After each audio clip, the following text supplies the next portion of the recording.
Netflix's new action drama, The Old Guard, leaves some big questions unanswered, likely because there are plans to expand the story into a trilogy. Netflix has yet to announce a follow-up, but the movie's ending does effectively set one up, so it makes sense The Old Guard would leave some things open-ended. I'm Greg Elliott with Screen Rant, and be warned there are spoilers ahead for the movie, so let's take a look at some of the biggest unanswered questions from Netflix's The Old Guard.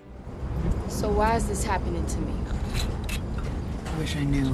One of the biggest questions the movie poses is how any of the team became immortal in the first place. They've clearly thought about it themselves, but the movie doesn't go into it at all, and definitely doesn't even begin to answer the question. Does it happen randomly? Is it a result of some mutant X gene? A gift bestowed upon them by some higher power? One thing that is certain is that nobody knows, but maybe more will be revealed in the future. Well, how old are you?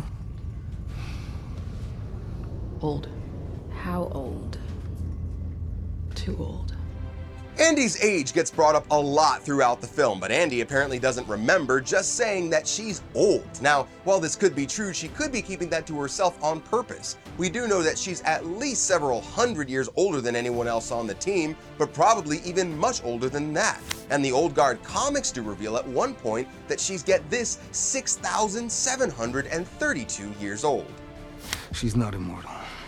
What do you mean, not immortal? I mean, it's gone. The Old Guard establishes that these immortals are not really immortal and they all do die eventually. So, how and why did Andy lose her immortality? Well, that's another one we don't know the answer to. It is possible that it has something to do with Niall getting activated, but it seems that much like the comics, the movies may not delve into the why and how, but rather focus on the impact it has on the characters. Which leads us to our next question. Can Andy get it back? Well, there's no precedent for it in the movie, as Lycon, the only other immortal to lose the ability, did finally die in combat. Andy might be content with her long life finally coming to an end, but she's still alive at the end of the movie, and maybe the rest of the team isn't quite ready to give up on her yet. Booker.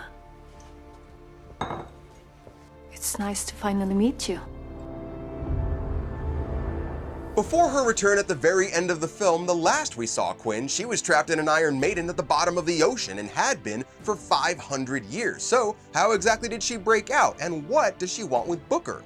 Her escape could easily be explained by some deep-sea diving expedition or something, but she and Booker had never met, so her intentions there are much less clear. Is it just to reconnect with Andy or get revenge? Hopefully, we'll find out at some point. He only cares about her immortality, not what she's done with it. She's done with it. Later in the movie, Copley reveals that Andy has saved hundreds of people throughout history, many of whom would go on to, or whose descendants would go on to, save humanity in some way. Is that just a coincidence, or maybe has Andy somehow been guided by some unknown higher power?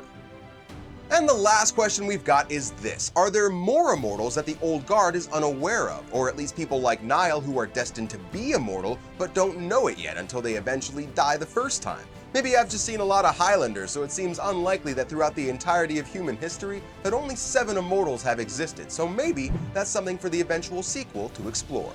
Since its release, The Old Guard has become one of Netflix's most popular movies and very well might end up being its most watched original film ever, so a sequel seems possible and we'll definitely keep you posted as we find anything else out. So thanks for watching guys, and keep coming back to Screen Rant for more TV and movie talk.